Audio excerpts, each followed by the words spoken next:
ابھی میں ڈاکٹر اقبال رحمۃ اللہ علیہ پہ ہی آنا چاہ رہا تھا. ان کی جو ایک پوری زندگی ہے اس کو اگر ہم دیکھیں تو ابتدا کے دنوں میں وہ بھی شاید ان شاعروں میں سے ایک تھے جن کو اس طرح کا یقین، یا پھر آپ کہہ سکتے ہیں کہ وہ جو آپ کی والی جرنی ہے کہ شروع میں جنگ چل رہی تھی، وہ شاید اسی جنگ کے لیے وہ لنڈن بھی گئے، انگلینڈ بھی گئے، اور پھر وہ واپس آئے تو پھر ایک الگ ہی اقبال دنیا نے دیکھا. اور پھر جن کو ہم شاعر مشرق بھی کہتے ہیں، ان کی روحانی شاعری جو ہے، ان کے خاص طور سے ان کے جو زندگی کے آخری ایام تھے ان کا آپ نے ضرور مطالعہ بھی کیا ہوگا، اور اس میں سے اگر کچھ آپ عطا کر رہے ہیں دیکھیں وہ بھی کر دیں. اور اقبال کی شاعری کی جو ہے وہ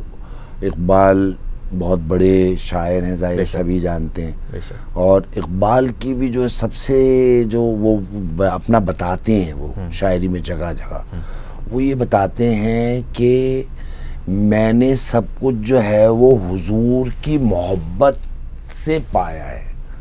یعنی مجھے جو کچھ بھی میں ہوں، یہ وہ وربلی بھی کہہ چکے ہیں، وہ اپنی شاعری میں بھی کہہ چکے ہیں، خطوط میں بھی موجود ہے، خطوط میں بھی موجود ہے. تو وہ بہت شدید حضور سے محبت کرتے تھے. تو وہی اسی چیز نے ان کو جو ہے وہ یہاں تک پہنچایا، اور ان کا سفر بھی جو ہے وہ ایسے ہی ہے. اقبال تو بہت بڑے آدمی ہیں. آپ دیکھیں کہ ایک آدمی اٹھتا ہے اور 60 سال میں اتنا بڑا آدمی بن کے جو ہے رخصت ہو جاتا ہے. 60 سال کیا ہوتے ہیں؟ ہاں، ایک صدی میں 30 سال، ایک صدی میں 30 سال، یعنی 1800 والی صدی میں تقریباً 30 سال ہیں. بالکل 77 76 کی پیدائش ہے نا، 77 23 سال وہ، اور پھر اس کے بعد کے 37 سال، پورے 60 سال. اور کہتے ہیں کہ علامہ نے دعا بھی کی تھی کہ اللہ میری عمر جو ہے حضور سے زیادہ نہ ہو. ہاں، اقبال تو بہت بڑے آدمی ہیں اور بہت بڑے عاشق رسول ہیں. یعنی اقبال کا تو رگو ریشہ جو ہے نا عشق رسول سے گندھا ہوا ہے، اور اقبال کا دین ہی حضور ہے. وہ کہتے ہیں بمصطفیٰ برساں قیشرا کے دیاں ماؤس، اگر بہو نہ رسیدی تمام بھول حبیث. کہ اگر اللہ کے رسول صلی اللہ علیہ وسلم کو آپ نے نہیں فالو کیا ہوا ہے یا پکڑا ہوا ہے یا ان کے راستے پہ نہیں چلتے تو پھر آپ ابو لہب کے راستے پہ ہیں. دوسرا کوئی راستہ نہیں. ہاں، بیچ کا نہیں ہے، ایسا بیچ کا کوئی نہیں. ہاں، کہ آپ اپنی طرف سے کچھ عذاب لگا رہے ہیں تو بیکار ہے. اجتہاد وغیرہ سب کچھ بیکار بات ہے. یعنی وہ وہاں پہ اجتہاد جہاں محکمات ہیں. ہاں، محکمات کی اس کے اندر ہے. یہ نہیں کہ بیچ کے اندر اپنے آپ کو دھوکے میں رکھا ہوا کہ نہیں جی میں بھی تو یہی کر رہا ہوں، ایسا نہیں. نہیں، وہ تو یہی کہتے ہیں. باقی ظاہر ہے علامہ اقبال کی چاہے ان کی اول شاعری ہو، بانگ درا کی شاعری ہو، چاہے وہ آخری کتاب ارمغان حجاز کی شاعری ہو، وہ سب ایک جیسی ہے. علامہ کا سفر اس میں نظر آتا ہے. اچھا، علامہ کے حوالے سے آپ کی بات معذرت کٹ گئی. علامہ کے حوالے سے ایک چیز اور بھی میں آپ سے ڈسکس کرنا چاہ رہا ہوں، وہ یہ ہے کہ بہت سارے لوگ جو ڈاکٹر صاحب کا جنہوں نے بہت ان کے جو کلام ہیں ان کے غیر مطالعے کے بعد یہ انہوں نے جو آخری رزلٹ نکالا ہے وہ یہ ہے کہ انہوں نے قرآن پڑھا، قرآن کی تفسیر کو اپنی شاعری کے اندر پرویا. تو قرآن کا ایک جو اگر اس کا مطالعے کا اگر ہم چھوٹا سا اس کا بنچ بنا دیں تو وہ بنچ جو ہے نا وہ یہ کہتا ہے کہ عبادات ایک پورشن ہے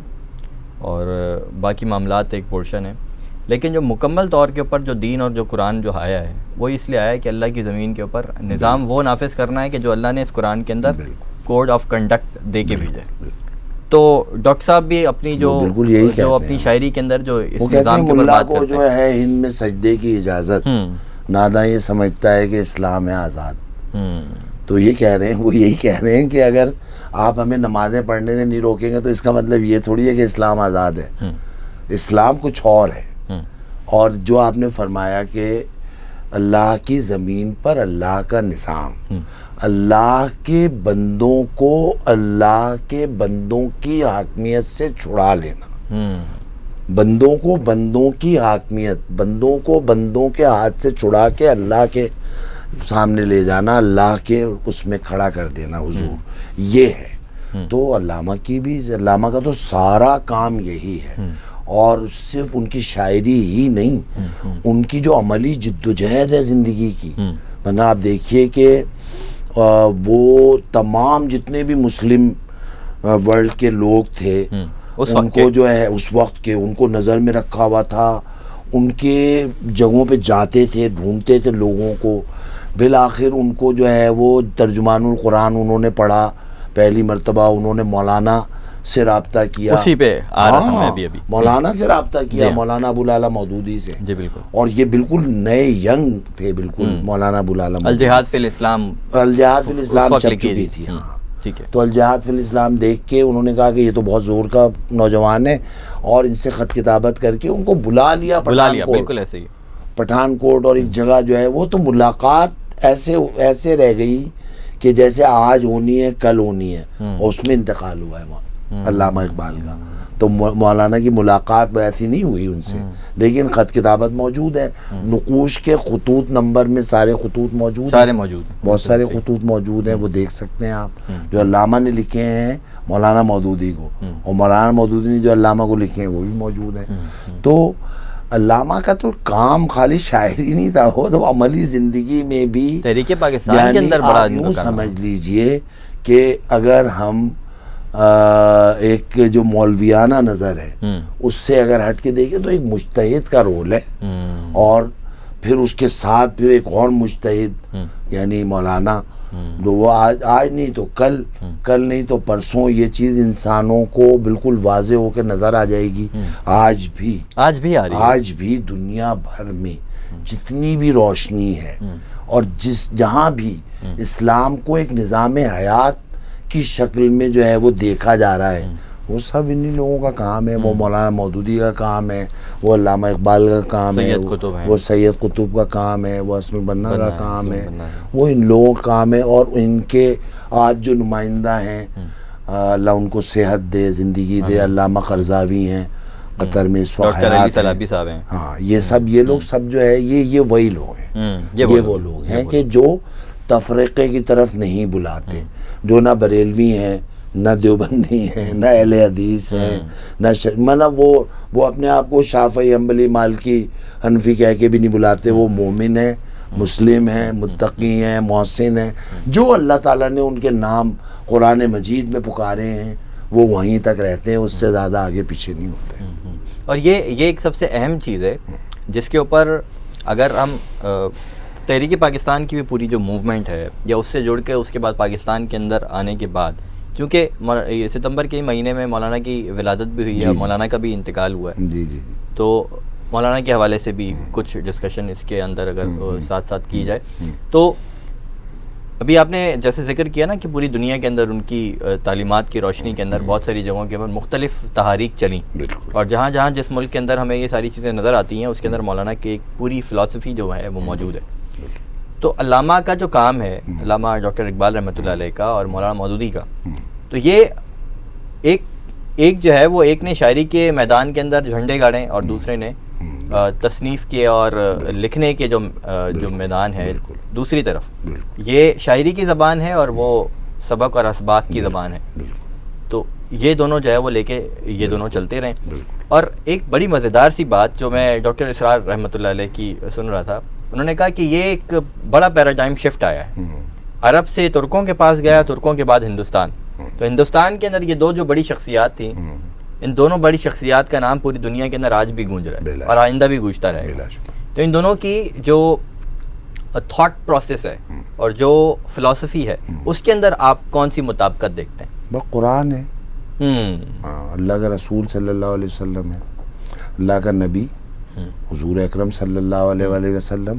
اور ان کے اوپر جو کتاب نازل ہوئی ہے وہی دونوں کا ایک ہی ہے۔ اصل میں وہ اپنی طرف سے کوئی بات نہیں کرتے، اپنی طرف سے کوئی بات نہیں کرتے، تفرقہ پیدا وہاں سے ہوا ہے جہاں آپ اپنی طرف سے کوئی بات کرنے لگے، آپ نے اپنی بات کی،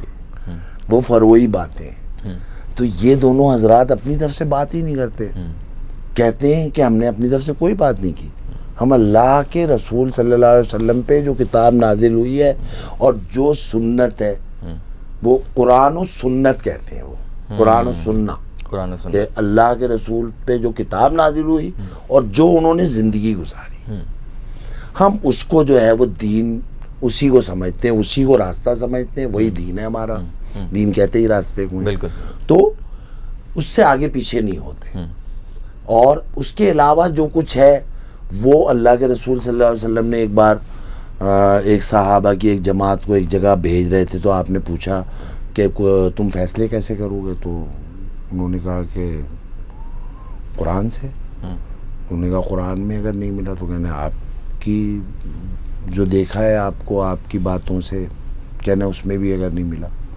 تو جو صحابی تھے وہ بہت زبردست، مجھے نام یاد نہیں ہے، وہ کہنے لگے کہ پھر ہم ان دونوں کی روشنی میں جو ہے نا خود سوچ کے فیصلہ کریں گے. اجتہاد کیا ہے؟